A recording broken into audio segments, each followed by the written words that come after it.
Welcome, everybody, to another episode of Lights, Camera, Pop. I'm Rich. I'm Brian. And Brian the Misfit is here filling in for Mr. Mike.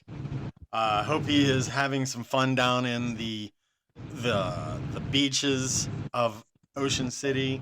I'm sure he's having a blast. I know he sent me a couple pictures earlier, and we were talking back and forth. So it's he's having a good time. My time's coming next week. So, what you been up to, Brian?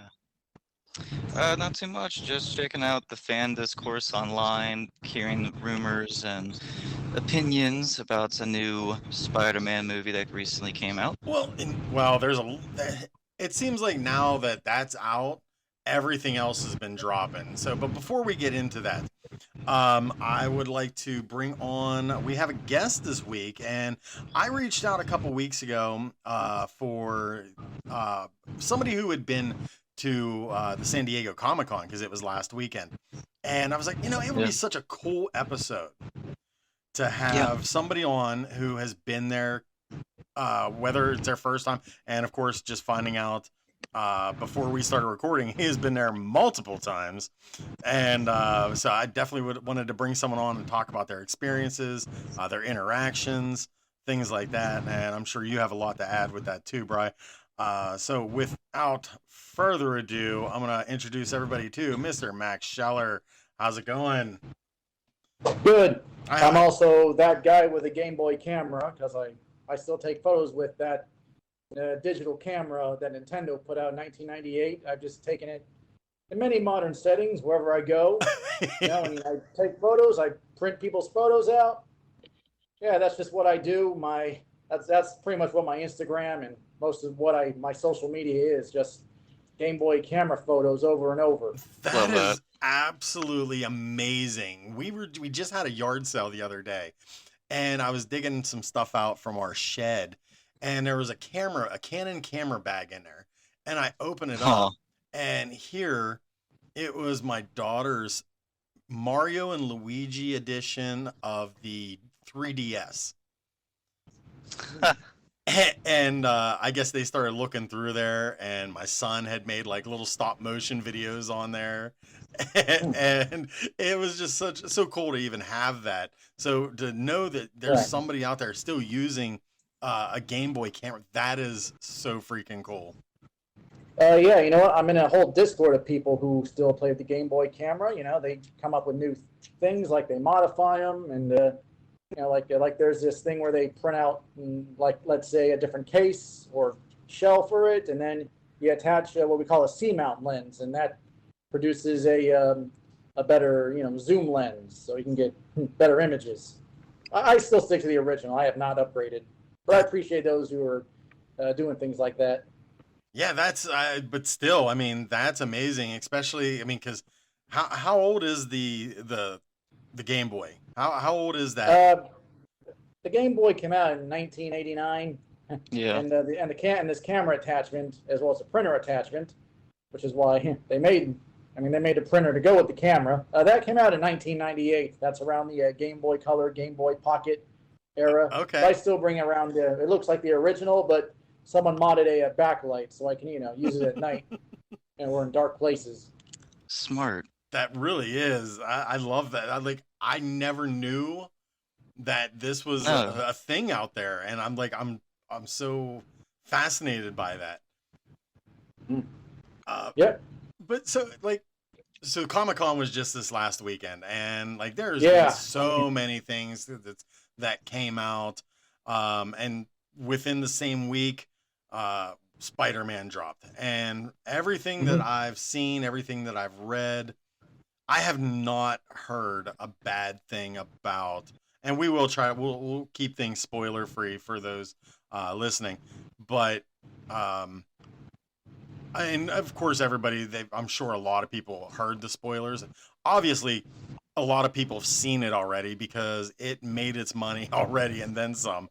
Becoming the second highest grossing movie right behind Endgame. Which is super cool. So I didn't get to see it. Like I said, I got to I've been watching clips here and there, and I've been reading spoilered reviews because I always look at it to where I'm gonna see the movie regardless, and I'm gonna form my own opinion. I don't mind spoilers, and this was one I was kind of like looking forward to hearing about. So, um, with that being said, what did you guys think about it? Because it's really tracking to be a different movie from what the previous three Tom Holland Spider-Mans were. If you want to go ahead, Max. Oh yeah, I saw it. All I say is I enjoyed it. If you're one of those people who sees like every MCU movie or every TV show, yeah, Spider-Man somehow makes a plot just going to all these places that we've seen before and makes it a part of Spider-Man's world. I mean, I don't want to give it away, but they do. Let's say they bring in something we probably didn't expect for a Spider-Man movie, but it just kind of does it well, and now we see where it's going to take off from there. Right, and they definitely like we expected. Of course, Scorpion's a prominent villain, but of course there's just a different villain altogether. Who's like, who is this? Who is this? Is this who the online rumors are saying it is? Mm-hmm. Not going to get into it, but wow! And then they somehow made a compelling plot from that, and now, wow, guess we know where the MCU is going, but hopefully we can see where the next Tom Holland Spider-Man is going. Of course, Disney Plus has that other Spider-Man cartoon, which is based on the Tom Holland movies, but in another universe where instead of studying under Stark, he's studying under, Osborn, which is good. Yep. And of course, I think it does explain where Scorpion got his, tech in a Sure. way, because there's still, terrorists and super scientists where that can supply all that. Okay, I say yeah. I think they know where to go next with Spider-Man. It's just maybe we'll get a more spider-centric villain, plotted out next time. That would be nice. But I knew it. I think we say it's safe to say what they're setting up with Spider-Man here. Yes. But yeah. No, I agree. The movie was pretty entertaining. My God, I've grown up. It's funny looking back. I think I was maybe 10. Yeah, I think I was 10 when Spider-Man 3 came out.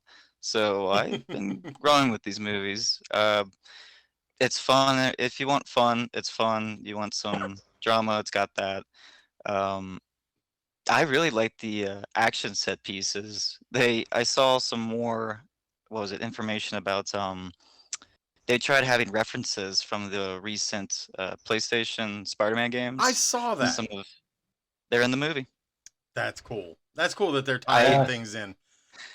I actually remembered I was in my seat, and I'm not gonna say what, but there's a certain move Tom does on a villain, and I was like, hey, I know that's triangle and down or triangle and plus. Like, it's right from the game. I was like, huh, that's awesome. Well, Sony still owns part of this, so I guess that made its way in. Right. Yep. And it is funny because Sony just came out today saying that all Spider-Man spin-offs and anything that was in the works everything's been canceled now on their end. Yeah. So so they tried to do these movies based on other Spider-Man characters. They did 3 Venom movies. I thought they were decent for what they are. Let's not expect masterpieces here. Sure. They're just fun for what they are. Yeah. But then they did Morbius, which is hilariously bad in a way. Yeah. Saying Morbin time. So, but then they did Madam Web. When I was like, wait, Madam Web, that's coming out before Craven, and then Craven came out, and then SSU was dead. Yeah. It's funny because when I saw the trailers for Craven, I really wanted to because the trailers looked amazing. They looked cool. And I was just like, decent. Could have been the next Venom. Yeah. And after reading so many downtrodden reviews, I was just like, yeah, maybe I'm just gonna skip this one altogether, and I'll just stick to the Venom ones from Sony. But in Morbius, I think everybody wanted to like that until the concept, the idea, everything is great, and I'm not one of the Jared Leto haters out there because I think I actually like a lot of his method acting. I think he's a terrific actor, but I do. this he did not do. Something about Jared Leto, I do kind of respect as an actor, but Yeah. then you read on what he's like outside of acting, and this guy Right. is nuts. And now there's been some more claims against him, which sound like nothing new, but it's pretty bad. Yep. Which there you go. You just killed. Thanks, Leto. You just killed the whole Masters of the Universe too. Makes me upset. I have not. I might watch that later. I have not seen that, but I've heard some okay things about it. But I mean that Skeletor is like, he's like blue and has a skeleton. They can find another actor for that. You're absolutely correct. You are absolutely correct. I can see it. I would like that to continue because it was a very fun movie, especially if you were a fan of the 80s movie or the 80s animated series, then you will like this. It's fun. You just got to kind of take it for what it is. I do want to throw out just an honorable mention. Again, like Leto, he has some good roles. I'll give him that. I'll be honest. I really didn't mind him at all. I actually dare say I liked him in Tron Ares. Oh, Tron Ares was so good. Like he fit that. He was good for that's like his sort of like he can, it's like pick and choose. Yep, you're absolutely correct. So, but I'm not gonna sit here and say like everything's a home run because it's not. Right. So like, and then how crazy is it? Like within the same weekend that Spider-Man comes out and it tracks amazingly, and then we get the cancellation of Wonder Man season 2. Yep. And then of course during Comic-Con, they pretty much said Blade's done. That hurt. Yeah, like I think his name is Marcella Ali. That's the guy. Yeah. I think he was in this one Oscar-winning movie. Then they brought him on for Luke Cage to play a villain, and then they said, you know what, just come play Blade. And even he's like, nope, it's taken 7 years, they have billions of dollars, and they just can't get it off the ground. Yep. And of course, Marvel can do a horror thing. I mean, I thought, wow, they did good with Werewolf by Night. That one. That's what they did. I'm like, wow, I have hopes for Blade from watching this. But now they're like, they just couldn't get Blade off the ground, so it's not going to happen. I don't understand that. And of course, MCU Blade had that one voice cameo in the Eternals movie, and we're just not going to see Eternals anymore or pick up from that. So I think they just drop the ball with Blade and things like that. So we're just not going to. Maybe we can do without it. Of course, we did see MCU Marshala Ali Blade in the Marvel Zombies spinoff. What If, and that's the best we're going to get. Well, I will say, and I'm going to give it some time, and hoping I can live long enough to see it. But I think with the other announcement that happened at Comic-Con last weekend, I think that if that does well, I think we're going to get more of the darker Night Stalkers, Midnight Suns kind of stuff. Because with Ryan Gosling playing Ghost Rider, if Ghost Rider does well for the MCU, I think that more things will start to fall into place of that side of the MCU and Marvel. Okay, is he going to be playing Johnny Blaze? No, I personally think he's going to be Danny Ketch.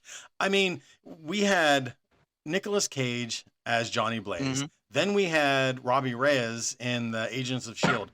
Now we and plus, of course, we had Connor Slade. So now there's only one left missing. And then with a darker tone that they're kind of like leaning towards, it looks like, I think that the Danny Ketch is a shoo-in. I think that's where we're going to head with it. At least I hope so. Yeah. Also, I remember Agents of S.H.I.E.L.D. hinting that, that Robbie Reyes, Ghost Rider, actually met Johnny Blaze at some point, and that's why he got powers. So passes him on. Yeah, this could be Ketch. I guess maybe we have accepted that there's no better Ghost Rider than Nick Cage. Right. I guess it's the J. Jonah Jameson syndrome. Let's not recast him. Let's bring back what's his name, J.K. Simmons. Absolutely. I think that man will play. He's going to be forever synonymous with J. Jonah now. Like he was an amazing J. Jonah. Yeah. So I hope. Go ahead. I was going to say, I hope. We've had Nick Cage for years. I love him as Ghost Rider, and Ghost Rider would just be a perfect introduction, bringing in new fans and old ones, especially into darker tones. Obviously, like Rich, you, and myself, we love the Midnight Suns. That's Blade, Punisher, yes, Morbius, but Ghost Rider, it's a different. It was the '90s, and they were so much more, edgier and darker, and it was such a refreshing breath of fresh air. You didn't have to do, all their glossy, clean, happy-go-lucky stuff, and you can actually get to a different level with those type of movies, I believe, too. And Ghost Rider is hand in hand both visually cool for younger people and tonally dark that you can do those types of stories with, Exactly. and introducing those other characters. The perfect segue into a darker level for Marvel, if they're brave enough. And that's where, I mean, look what they did with John Bernthal's Punisher. I Yeah, mean, yeah. if they keep with that same style and that edge, and Yeah. to have the balls to back it up, then I'm all for it. And let's face it, too. Ryan Gosling he has the acting chops, and he's gonna bring in an audience. So Oh, yeah. already you're getting the nerd audience, and you're getting the younger audience who is like all about he's the new McDreamy or whatever.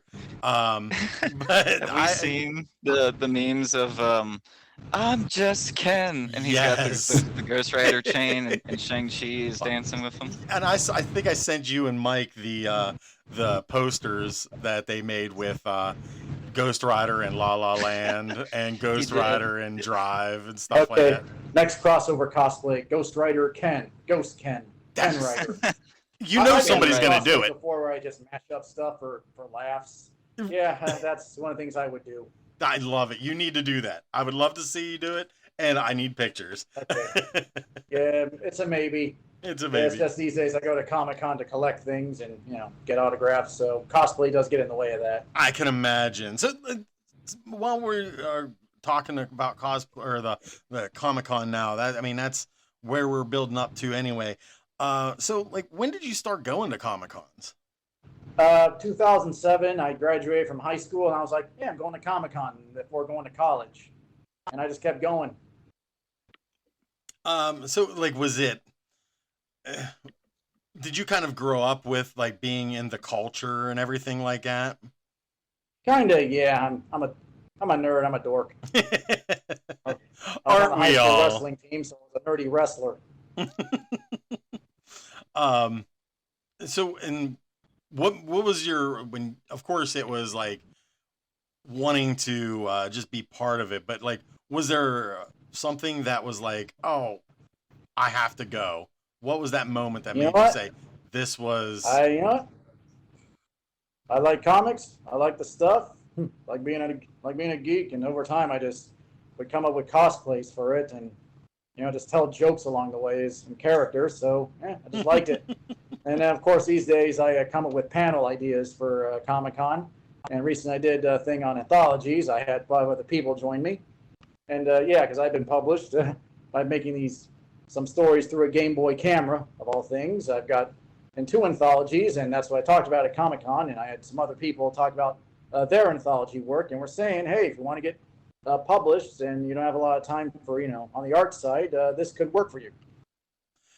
That is like absolutely cool because like I love anthology. So when you actually sent that back to me that day, and I was like, wait a second, this is like super cool. Like, not only is he like a patron going, like he's involved. Yeah. And so when did you start getting involved with it? Well, here's the thing. My second Comic-Con was in 2008, and that year my grandma drove me there. I know. A lot to ask my 80-year-old grandma to do that, but she drove me to Comic-Con that year. And my grandma is also a Holocaust survivor. And then 10 years later, my mom's telling Comic-Con, hey, we can get my mother's saying to Comic-Con, I can get my mother to Comic-Con, and she's a Holocaust survivor. So we can talk about some of the artwork that was on display during that time. And Oh, God. So, yeah. That's how I went to Comic-Con with my grandmother and mother in 2018. And, of course, So yeah, I'm coming up with ideas of my own for that too, and I'm like, okay, I do this thing where I, recreate video game things through documentaries. So that's how I got my first panel there in 2021 when they did the special edition.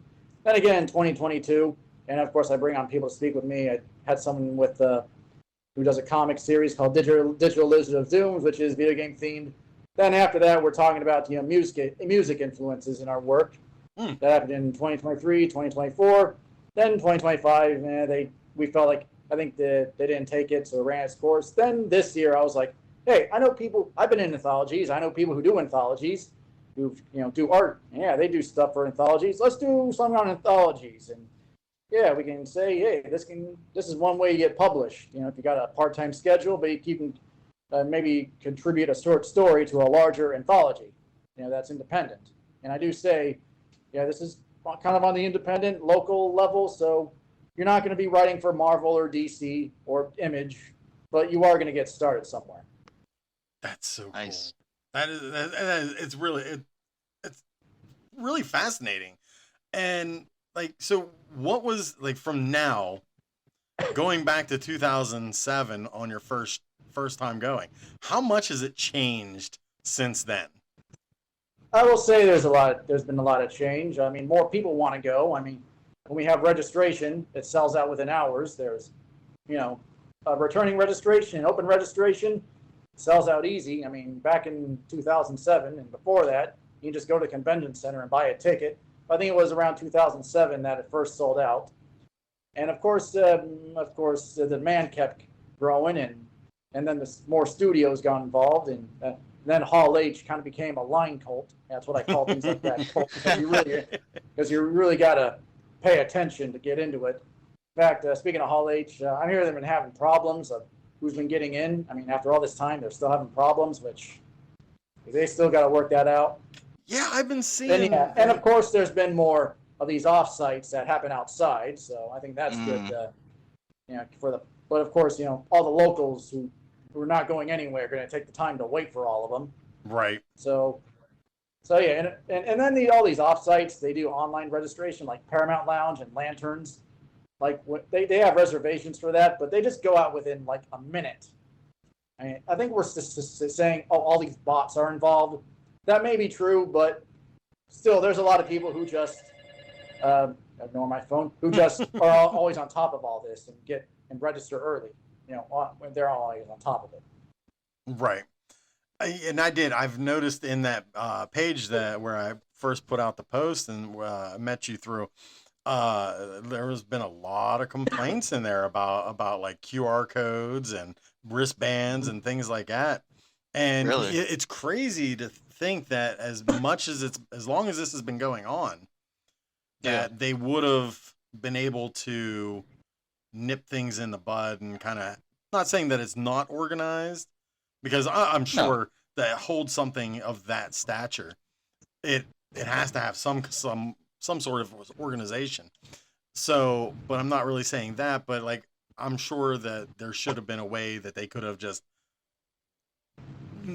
put everything right to the letter and like, this is how it's done, and just be consistent about it.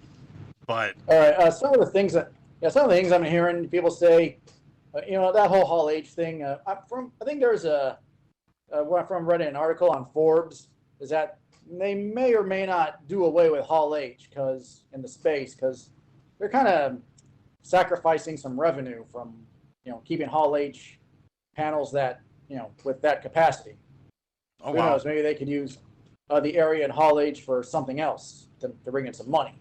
right, And of course, other things may move all the big Marvel, movie panels that Rady Shell or something, where there's more seats, or Petco Park. I'm hearing some pros and cons with that. So, I think people just want to really get in and see this instead of having to wait all day to get in. And now they're getting wristbands, and the wristbands aren't work. System Right. isn't exactly going well. So so now we're coming up with, okay, what can we do to fix this so we're not getting screwed over for waiting this long? So aside from that, what are some of the experiences? I'd love to hear some experiences that you've what kind of like positive, like oh shit, like I can't believe this is happening. Like, what was some moments that you've experienced with there? Well, first year, got to meet one of my favorite musicians, Gene Simmons. Oh Gave him wow. a gift, which is like a necklace. And actually, my mother met Gene years later. I'm like, hey, my son gave you this necklace gift I made. Oh, yeah, I remember him. Yeah. And I met him again. He brought his son doing that comic. But this is the controversial part. His son did this comic, but it's been pointed out that he may have lifted some art from another manga. Oh. So there goes his comic career. Right. Oh. Oh wow. Look, I know I don't want to call out anyone, but that's just the truth. Yeah. Right. Well, yeah, plenty of experiences. Let's see. I finally got to meet George. I got to meet George Takei this year. Oh Really? wow. Yeah. So with things like that, when Oh there's like a my. big celebrity on the floor, you can't just wait in line. No, you got to go to the booth and get a wristband and come back later. Right. Yeah. So, and I did that with George Takei. I mean, I think. Did I try? Let's see. I think maybe I tried to meet Frank Miller. Hey, guys. But, yeah, George Takei was there. Yeah, he was good to talk to. Of course, he supported. I told him, hey, my mother has this Holocaust exhibit. Do you mind wearing this wristband that came from it? Nice. That is so cool. Yes, I got to meet George Takei and get his graphic novel signed, which I'll sign later. It's called, it rhymes with Takei. That's awesome. So Because, just as we know, George Takei is homosexual and is a civil rights activist. So yeah, he's an amazing man. Now we were just joined. We were just and he joined. actually won an Eisner Award for the book. So he the Eisner is in the wheelchair, and yeah, he got all the attention. Wow. So we were just joined by There's this girl here named Amy, and I think there's her Mike. Yep, that's Mike. He is the co-host, and I don't know why it is very Amy, loud can you right now. turn your mic down? Yeah. Can you turn the mic on? There you go. All right, thank you. So Hey guys, can you hear me? Yeah, Mike, you're really loud. Sorry guys, I just wanted to pop in just to say hi, and I'm at some weird restaurant place at the beach, and I just figured wanted to pop in, see how everybody's doing, say hi to to our guests, and everything like that. Actually, I just wanted to see if this freaking worked, to be honest with you. Well, great. We're now the little guinea pig. There you go. That's pretty much what you were. You're my test monkeys.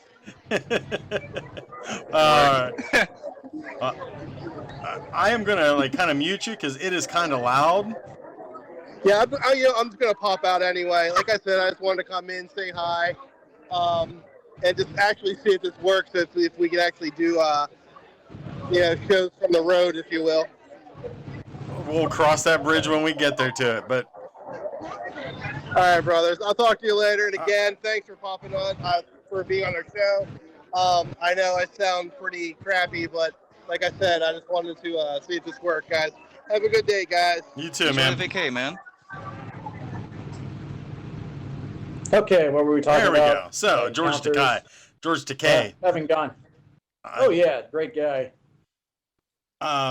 Were there any? Did you have any negative experiences? Like, was there did you meet anyone that was just? Well, you don't have to call them out, but.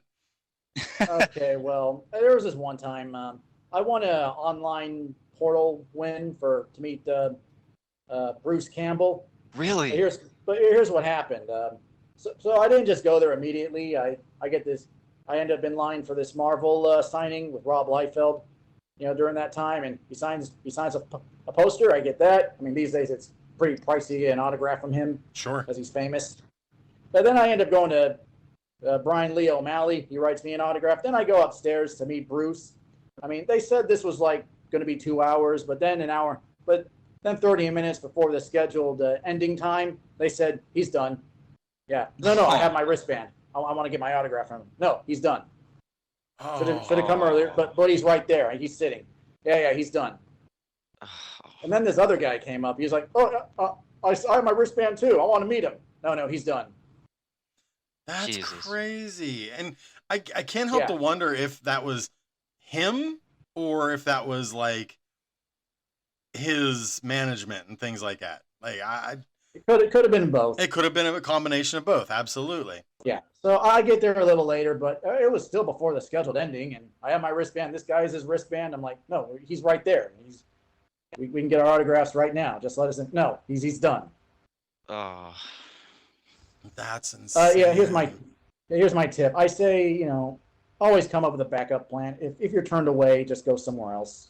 Yeah. Yeah. But I was like, no, we can get our autographs right now. I know no one's there, but we can still get it. Just we have our wristbands. We won the lottery. Now, Now you're in this big facility with all these like-minded people. Like, is there ever any kind of like animosity between fans? Because like I can't imagine. I tend to stay away from any drama. If there are any fights, I stay away from them. Maybe there may have been some. But I generally just stay away from all the drama. I might read it online, but I don't want to participate. But I will say, there's this guy I do follow. His name's Scott Shaw. He's actually one of the founders. He has a long, comics and animation career. He did make a post during Comic-Con how, he likes coming to the show, but he noticed the security, they were pretty rude. And they were just making offhanded, comments about, all the losers and such. And he's hearing from some of the other cartoonists, they may make this their last because, security was being pretty rude. Wow. That's not cool. That's not cool. Yeah, you can read this on his Facebook page during the time. But he's had some things to say about, security at times. Now, I think security needs an orientation. Like say, hey, things like this employ you, and hey, these people, hey, this is why you're getting work, and just gotta, respect that people are going to be into this sort of thing. So just, keep your comments to yourself. Don't call the people coming here losers. No, it's just what they like. Right. Just be respectful. Like, what the heck? Yeah, to quote Scott, don't mess with cartoonists. Yeah. And it's funny that you even say that because like there's people like in where I'm from, there's like a towing company that has a bad reputation. So they make little cartoons about a fake towing company and they put them on blast and they post it in the local Facebook group page of the township and stuff. I'm just like, wow, you're just like calling them out by not calling them out. It's great. Okay, well, tell them to get those collected and put in print or something. Right. Oh yeah, for sure. Take them to Comic-Con and you can get a panel on anthologies. I wouldn't say anthology, but maybe businesses making cartoons. Yeah. That can be something. So with all the people that is there and you've had your bad experience, your good experience, cosplay, that's such a huge deal now. Like I don't cosplay as much at Comic-Con because I know I'm going to be busy, so it better be something like, hey, I know people who go all out with the cosplay and like to stand around for photos and all that, but no, that's just not me because I know I'm going to be running around looking for things and getting autographs, and the cosplay does weigh down on me. And I've worn some that feel that they're hard to move. Now I got to carry a lot of stuff to get autographed. Right. Bathroom. Yeah, I know. Careful with the I've worn those body suits, and I gotta pull the zipper down. Yep. Pull it down, pull my dance belt down, and then I get out and I'm like, hey, buddy, can you pull this up? Right. Yeah. To all the people wearing body suits, buy a dance belt. You'll know why. What's the ratio between people who aren't in cosplay and people who are there? I say overwhelmingly people who aren't in cosplay. But yeah, there's still plenty of cosplay to appreciate. I can imagine. We have a local one around us in Pittsburgh.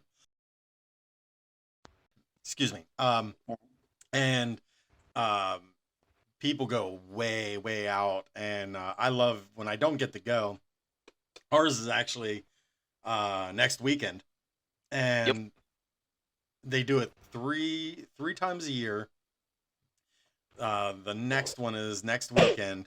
and I love to go online just to look at all the pictures, to see the contest, see who won, and everything. I'm like, and then it's like I'm looking, going, I could have did better. No, I could. No, I couldn't have. And then you get to see some Oh, that are just absolutely I don't know. I don't know a amazing. lot about you guys. Are you cosplayers yourselves? Do you come up with costumes? Not I me. do. Okay. All right. Well, yeah, I do try and be original, maybe crossovers, but Yeah. if I'm pushed to be like, wait, I could do better than this, then yeah, I'll do it. Because I think the one time I did that was like 4 years ago for a Las Vegas convention, and I was like, and someone said, Max, do Fallout Boy from The Simpsons. You look the part. I'm like, yeah, I'm seeing these Fallout Boy um, costumes online. It's been done, but then I'm like, wait, I'm looking closer. I can do better than this. No, I'm gonna do it. I'll do the best Fallout Boy ever. There you go. I think I got rid of the costume a while back because I was cleaning out some things, but I could do it again and wear it to a Fallout Boy concert. Oh, people will love it. Yeah, I can do it again. It's pretty easy. Yeah. When it comes to cosplay, just break it down to every part and just get every part and yeah, just see where to go from there. With things like that, blue pants, shirt that you got to paint, bandana, gloves, the boots, Right. the cape, yeah, the glasses. It's a simple one, but yeah, people got it. It was cool. Did you get to attend any of the panels, any of the other panels going on? Oh, yeah. I do attend panels. Let's see. Which one? I know this. A guy I know named TJ who helps with at a local art studio. Yeah, he's got some people together to be like, okay, they do comics, and now their comics are on the are in movies and TV shows and things like that. Yeah, I checked that out. They had good things to say, but there's this one artist I wanted to meet who did the Bionicle comic from like 20 something years ago. I'm like, wait, where is he? TJ, where is he? Oh yeah, Yeah. Oh, yeah. Okay, wishing Carlos Deanda the best. Hopefully, I can meet you someday and get your autograph.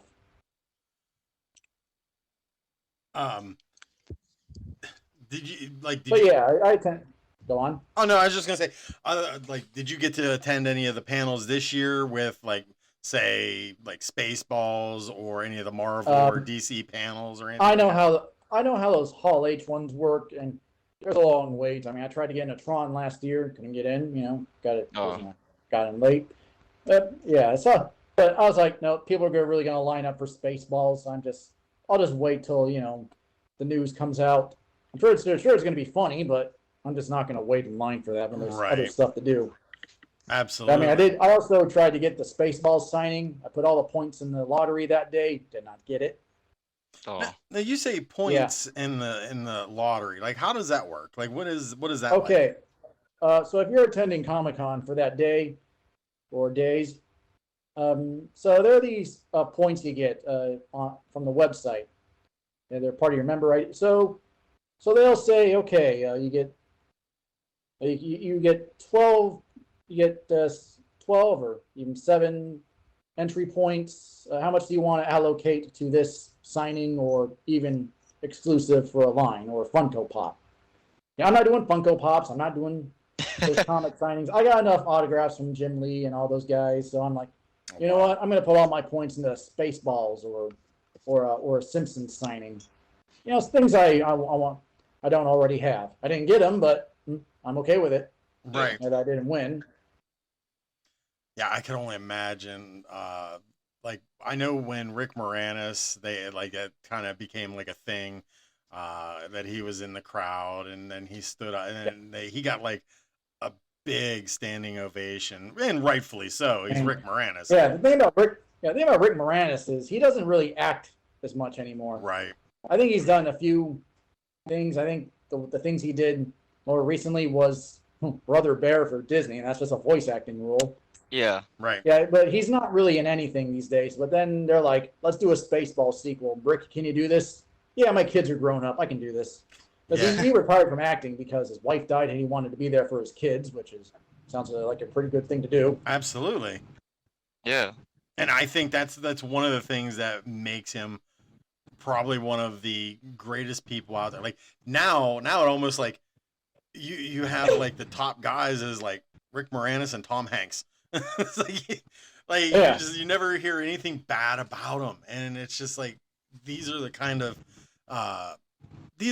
celebrities that, and I use that term loosely because I know in their eyes they don't see themselves like that. Like sure they acknowledge it, they can't be that blind to know that they're not in that stratosphere, but Yeah. He's like one of those celebrities that everybody should look at and be like, this is what I want to be like. This is where my Of course. aspirations should Yeah. Well, with Rick Moranis, it didn't look like fame really got to him too much. Of course, he spent 30 years mostly retired. Sure. And probably living on residuals to raise his kids, or royalties to raise his kids. Right. So, yeah, we just don't hear too much about his private life, and he looks like he's been living a good life since. Yeah. I think so. It looks like he's good. He's come back for Spaceballs because only he can play, with the dark helmet. Absolutely. Yeah. So I'm just like, I love the fact that you had gone all these years. Was there ever a time that you're just saying, you know what, I'm done. I'm not going back. Was there ever a moment that you were just saying, yeah, I don't think I want to attend these anymore? Oh, well, I guess I have my downsides in my personal life, and I'm like, oh God, can I still keep attending this? But I get over that, and I still attend. So I say if someone's doesn't want to attend Comic-Con, maybe that's more of a personal thing they're having, but they still want to go. Right. But if they have issues but they're like, ugh, I don't want to go through all these problems, like keep encountering, if the convention kind of, did things to them personally, then yeah, I see a reason not to go. Like I said earlier, security was being a bit rude to some of the guests, in the artists areas. Right. And, yeah, I can see why that would turn some people away, but Absolutely. As an attendee, yeah, I still see myself going. Good. Yeah. And yeah, I'm willing to do panels, even if it cuts into some time, because I do like helping and giving back. And hey, I feel Comic-Con's done good for me, and yeah, they want to do good for them. I mean, with its panels, people do want to speak and give their insight, and of course that helps get some people in, and yeah, they're grateful for that. Yeah. Oh, I'm sure. I can only imagine. And just to be up there and talking about something that you worked hard on and getting it out there and talking to somebody about it, like it especially being at Comic-Con doing it, I can only imagine that right there just feels like a dream come true to begin with. Of course, this is my 5th time speaking with the anthology, doing the first time with the anthology thing, but yeah, 5th time on a panel at Comic-Con, which is cool. I got other ideas, so yeah, I can make them happen. That is, and I wish you all the best in that. We do have to start to wind down a little bit. Brian, is there anything you want to add?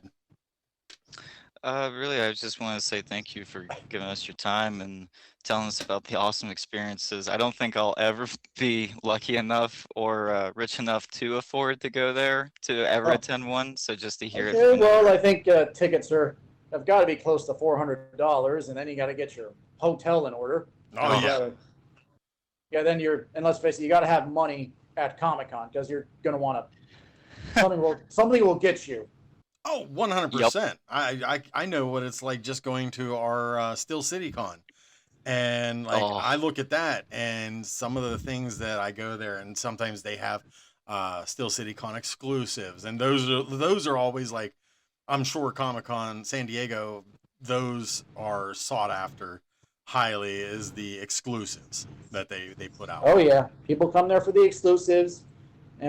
I'm surprised Funko is still in business. I heard they had some troubles because, they kept overproducing just random Funko Pops, but no one was buying them, so they put them in stores where you wouldn't see Funko Pops. Right. And then instead of, keeping them in storage, they had to dump them. A landfill full of them. Right next to the E.T. Atari games. Oh, yeah. Yeah. Nice. Yeah, fun fact, I actually made a E.T. Clone called a E2, the Extra Mission. You can play it on iOS and Android. What? That's awesome. Yeah. It's called E2, the Extra Mission. E2. I was like, hey, I want ET to be a game, but but without all the bugs, and I can do that these days with how mobile app development is. So yeah, those are the games I have out. that is Awesome. so cool. Yeah, of course I can't use anything that looks like ET, so it just looks different. Yeah. I'm downloading it right now. Okay, thanks. Yeah, I just made it free because it wasn't really selling for $1. That's awesome. So I'm like, okay, I'll put ads in it. There you It's go. free. Nothing wrong with that. Well, Okay, I also have other apps to check out. I call it one app I have is called That Guy app, where you can just read all about me and even have your own Game Boy camera on your phone. I even have another camera called the Virtual Camera. It's all red and black, like a Virtual Boy. oh wow. So you can read all my. So good. From there, download That Guy app, read all about me, and yeah, even read like the comics I put out on there.